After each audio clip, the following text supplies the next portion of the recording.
अस्सलाम वालेकुम दोस्तों, मेरा नाम डॉक्टर अली असगर है और आज की इस वीडियो में हम डिस्कस करने जा रहे हैं एंजाइम्स चैप्टर के लेक्चर नंबर 1 को। याद रहे ये लेक्चर न्यू बायोलॉजी की बुक से जो है वो डिलीवर किया जा रहा है। और आज के इस लेक्चर को शुरू करने से पहले एज यूजुअल आपसे रिक्वेस्ट करेंगे कि अगर आपने अब तक हमारे इस चैनल को सब्सक्राइब नहीं किया जो कि सिंध बोर्ड टीचिंग के नाम से है, तो काइंडली आज ही आप हमारे इस चैनल को सब्सक्राइब करें और साथ ही साथ बेल आइकन को लाजमी क्लिक करें ताकि हमारी अपलोड करदा तमाम इंपॉर्टेंट वीडियोस की नोटिफिकेशन भी आपको रिसीव हो सके।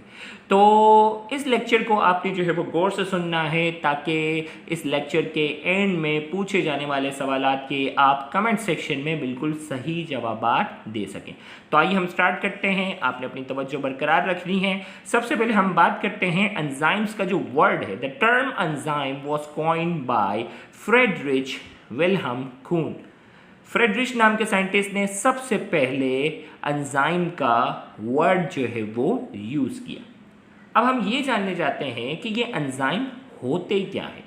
Organic substance capable of catalyzing specific chemical reaction in the living system are known as enzymes. अब एंजाइम्स की डेफिनेशन समझाने से पहले थोड़ा सा मुझे आपको बैकग्राउंड देना पड़ेगा। बॉडी के बाहर की अगर हम बात करते हैं तो कई केमिकल रिएक्शंस होते हैं लेबोरेटरी के अंदर।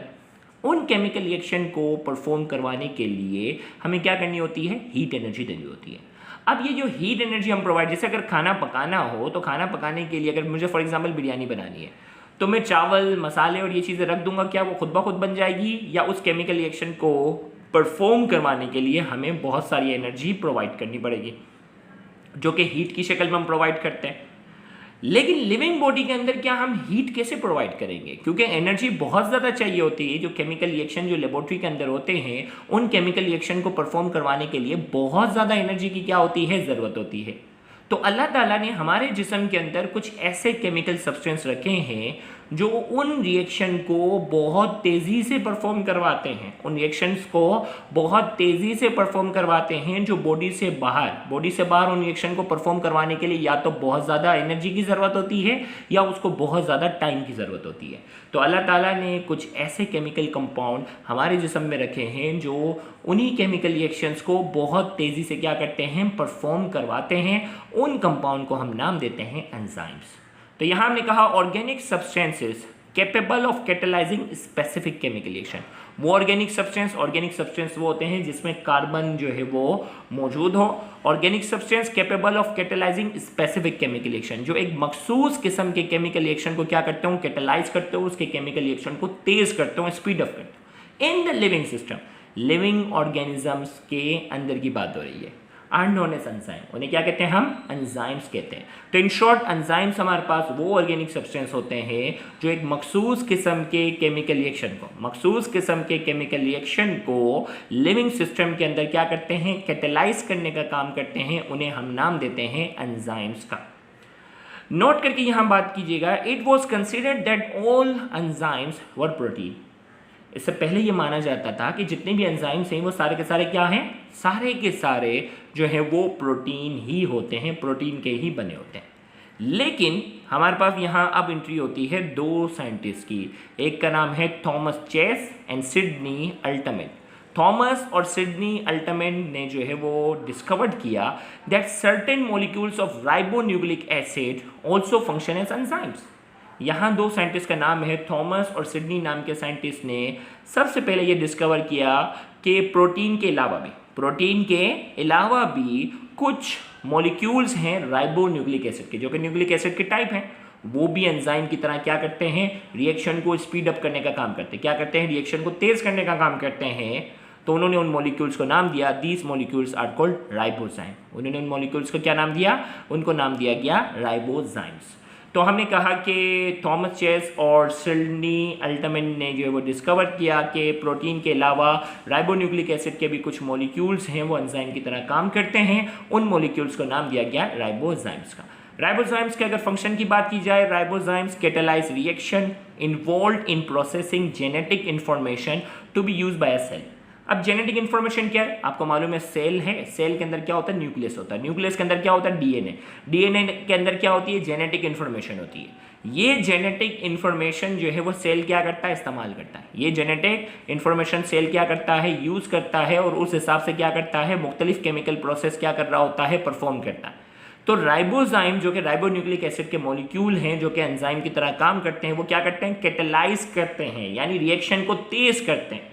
कौन से रिएक्शन को, involve in processing genetic information, genetic information से हासिल होने वाली इन्फॉर्मेशन, ताकि सेल उस इन्फॉर्मेशन की बेस पे क्या करे, अपना काम स्टार्ट करे। तो उस रिएक्शन को राइबोजाइम जो है वो स्पीड अप करने का काम करते हैं। अब जो वो एंजाइम्स के हम बात करने जा रहे हैं, राइबोजाइम और एंजाइम्स की डेफिनेशन के बाद अब हम एंजाइम्स के कुछ जनरल कैरेक्टर्स को जो है वो हम डिस्कस करेंगे। Following are some characters of enzymes, enzymes के कुछ कैरेक्टर्स की हम बात करने जा रहे हैं। Enzymes are biocatalyst, produce in the protoplasm, synthesize in the cell. Enzyme जो है वो क्या है, बायोकैटलिस्ट। भाई कैटलिस्ट वो होता है जो रिएक्शन को स्पीड अप करता है, केमिस्ट्री में पढ़ते हैं ना।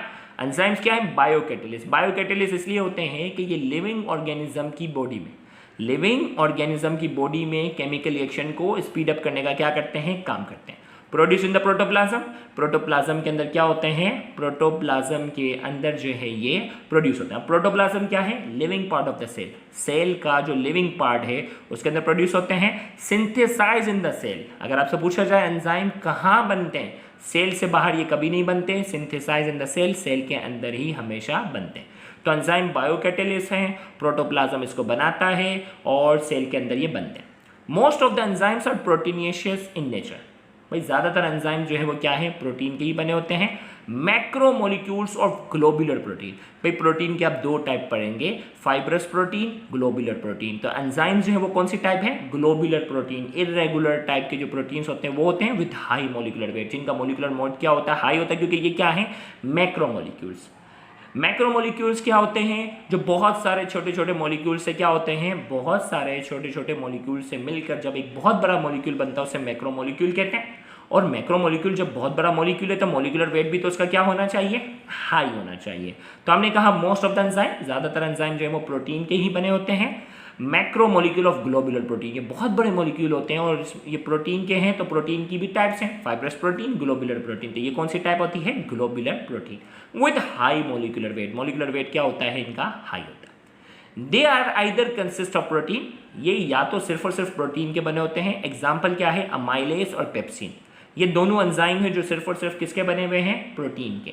अमाइलेज क्या होता है, कार्बोहाइड्रेट को डाइजेस्ट करने का काम करता है, स्टार्च को डाइजेस्ट करने का काम करता है। पेप्सिन जो है वो प्रोटीन को डाइजेस्ट करने का काम करता है।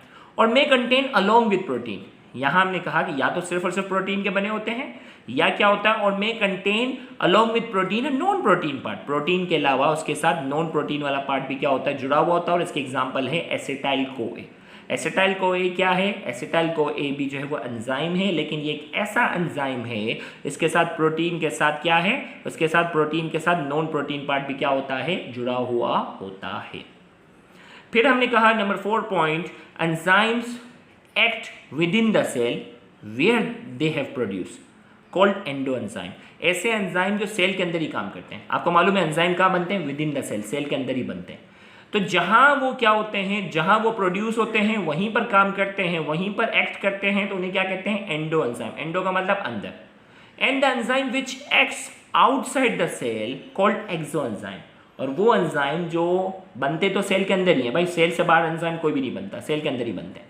लेकिन सेल के अंदर बनकर सेल से बाहर जाकर कहीं काम करते हैं, कहीं एक्ट करते हैं, तो उन्हें क्या कहते हैं, एक्सो एंजाइम। एक्सो का मतलब बाहर। तो हमने कहा enzyme act within the cell, वो एंजाइम जो सेल के अंदर काम करेंगे, वेयर दे हैव प्रोड्यूस, जहां वो बनते हैं उन्हें एंडो एंजाइम कहते हैं। और वो एंजाइम जो बनते तो सेल के अंदर है, लेकिन एक्ट जो है वो जहां काम इनका करना होता है वो सेल से बाहर जाकर काम करते हैं, उन्हें कहते हैं exoenzymes. They are specific in nature and function, ये बिल्कुल स्पेसिफिक होते हैं। हर केमिकल रिएक्शन, हर तरह के केमिकल रिएक्शन का एक मखसूस एंजाइम होता है। ऐसा नहीं है कि एक ही एंजाइम जो है वो कई केमिकल रिएक्शन को स्पीड अप करने का काम करता हो, नहीं, they are specific in nature. हर तरह के केमिकल रिएक्शन के लिए अलग किस्म का क्या होता है, एंजाइम होता है। इसीलिए हमने कहा they are specific in nature and function. They are much greater in size than substrate. Substrate क्या होता है, जिसके ऊपर एंजाइम एक्ट करता है, जिसको जो मतलब मिसाल के तौर पर एक केमिकल रिएक्शन परफॉर्म हो रहा है, उस केमिकल रिएक्शन को एंजाइम क्या कर रहा है, स्पीड अप करता है। उस केमिकल रिएक्शन में जो जो कंपाउंड इस्तेमाल हुए वो सारे के सारे क्या कहलाएंगे, सबस्ट्रेट कहलाएंगे। क्या कहलाएंगे, सबस्ट्रेट कहलाएंगे। तो हमने कहा they are much greater in size than substrate, भाई जिस चीज के ऊपर एंजाइम एक्ट करता है उसके मुकाबले में इसकी साइज जो, उसके मुकाबले में उसकी इनकी जो साइज होती है वो बहुत ज्यादा होती है। They are much greater in size, इनकी साइज काफी ज्यादा होती है। They have particular site to react with substrate, these sites are called active site. हर एंजाइम के पास एक मखसूस किस्म की क्या होती है, हर एंजाइम के पास एक मखसूस किस्म की क्या होती है, साइट होती है, एक लोकेशन बनी होती है जहां वो सबस्ट्रेट के साथ क्या करता है, रिएक्ट करता है। जहां वो सबस्ट्रेट को क्या करता है, सबस्ट्रेट के ऊपर एक्ट करता है, उस साइट को क्या कहते हैं, एक्टिव साइट। क्या कहलाते हैं, एक्टिव साइट। आगे हमें पूरा चैप्टर पढ़ना है ना, उसमें बाकायदा पूरे डायग्राम की मदद से मैं आपको एक एक चीज एक्सप्लेन करूंगा, लेकिन यहाँ तो हम सिर्फ जनरल कैरेक्टर्स पढ़ेंगे। तो they have particular site to react with substrate, एक पर्टिकुलर लोकेशन होती है एंजाइम्स में, साइट होती है, जगह होती है जहां वो सबस्ट्रेट के साथ रिएक्ट करता है। These sites are called active sites, उन्हें क्या कहते हैं, active sites. Enzymes activity can be accelerated by certain ions or salt called activity. Enzymes की activators, enzymes की जो activity होती है ना, accelerated का मतलब इसमें इजाफा होता है by certain ions। देखो enzyme का काम क्या है, रिएक्शन को स्पीड अप करना, लेकिन कुछ आइंस ऐसे होते हैं जो एंजाइम की एक्टिविटी को और भी तेज कर देते हैं, या कुछ सोल्ट होते हैं जो एंजाइम की एक्टिविटी को और भी ज़्यादा तेज कर देते हैं। उन सोल्ट या उन आइंस को हम कहते हैं एक्टिवेटर। एक्टिवेटर वो होते हैं जो एंजाइम्स की एक्टिविटी को क्या कर देते हैं, मजीद बढ़ा देते हैं। Example manganese, magnesium chloride ions etcetera. ये वो आइंस हैं जो एंजाइम की एक्टिविटी को क्या कर देते हैं, तेज कर देते हैं। Enzymes can be inhibited by certain factors called inhibitors. Enzymes की एक्टिविटी जहां तेज करने वाले को एक्टिवेटर कहते हैं, तो इसकी एक्टिविटी को इनहिबिटेड यानी रोकने वालों को, इसकी एक्टिविटी को स्लो करने वाले को क्या कहते हैं, इनहिबिटर। अब ये इनहिबिटर क्या हो सकते हैं, सबस्ट्रेट की कंसंट्रेशन, सबस्ट्रेट की कंसंट्रेशन या तो कम हो या बहुत ही ज्यादा हो जो रुकावट बन रहा हो, या एंजाइम की कंसंट्रेशन हो जो एंजाइम की कंसंट्रेशन बहुत ज्यादा हो या एंजाइम की कंसंट्रेशन बहुत कम हो, या टेम्परेचर, सूटेबल टेम्परेचर नहीं होगा तो भी एंजाइम की एक्टिविटी क्या हो जाएगी, स्लो हो जाएगी। तो उस कंडीशन में टेम्परेचर भी इनहिबिटर का काम करेगा। दे आर सेंसिटिव, ये बहुत ज़्यादा सेंसिटिव होते हैं। They work at specific pH, ये एक मखसूस पीएच पर जाकर क्या करते हैं, काम करते हैं। जैसे स्टमक के अंदर पाए जाने वाले कुछ एंजाइम्स जो हैं वो एसिडिक पीएच पे काम करते हैं, इसी तरीके से स्मॉल इंटेस्टाइन और लार्ज इंटेस्टाइन में पाए जाने वाले कुछ एंजाइम्स होते हैं वो बेसिक पीएच पे काम करते हैं। तो यहाँ हमने कहा दे आर सेंसिटिव, ये अपनी अपनी सुटेबल पीएच पे काम करते हैं, बहुत सेंसिटिव होते हैं। They remain chemically unchange during and after the chemical reaction, chemical reaction के दौरान ये ड्यूरिंग और आफ्टर, स्टार्टिंग में जो ड्यूरिंग और आफ्टर द केमिकल रिएक्शन ये क्या रहते हैं, अनचेंज रहते हैं। शुरुआत में इनकी जो हालत होती है, आखिर में उसकी हालत क्या रहती है, सेम रहती है। एंजाइम्स की अपनी शेप में, अपनी केमिकल कंपोजिशन में कोई फर्क नहीं पड़ता। ये क्या रहते हैं, केमिकल रिएक्शन की स्टार्ट और एंड में ये क्या रहते हैं, अनचेंज रहते हैं। तो ये कैरेक्टर्स हमने जो है वो एंजाइम के पर है। अब आइए मैं आपसे कुछ की पॉइंट्स पूछता हूँ, देखते हैं इस लेक्चर को कितने बच्चों ने गौर से सुना। की पॉइंट्स ऑफ लेक्चर 1 की हम बात करेंगे। The term enzymes was coined bye, enzyme का जो टर्म था वो सबसे पहले किस साइंटिस्ट ने पेश किया, अपने आप को रिकॉल करें और कमेंट सेक्शन में आंसर दें। Ribozymes was discovered by, ribozymes को डिस्कवर करने वाले दो साइंटिस्ट थे, उनके नाम यहाँ लिखने हैं। Enzymes act within the cell, वो एंजाइम जो सेल के अंदर एक्ट करते हैं उन एंजाइम्स को क्या कहते हैं। Enzymes acts outside the cell, वो एंजाइम जो सेल के बाहर एक्ट करते हैं उन्हें क्या कहते हैं। Enzymes activity can be accelerated by certain ions called dash, enzymes की एक्टिविटी जो है वो कुछ आइंस होते हैं जो इसकी एक्टिविटी को जो है वो मज़ीद तेज़ कर देते हैं, उन आइंस या उन सॉल्ट को क्या कहते हैं। तो ये 5 सवाल आते हैं आपके पास, आपने इनके जवाब जो है वो कमेंट सेक्शन में देने हैं। उम्मीद करते हैं आज के ये लेक्चर आपके लिए इन्फॉर्मेटिव होगा। इंशाल्लाह नेक्स्ट लेक्चर में नई चीज़ों को हम डिस्कस करेंगे। थैंक यू वेरी मच, अल्लाह हाफिज़।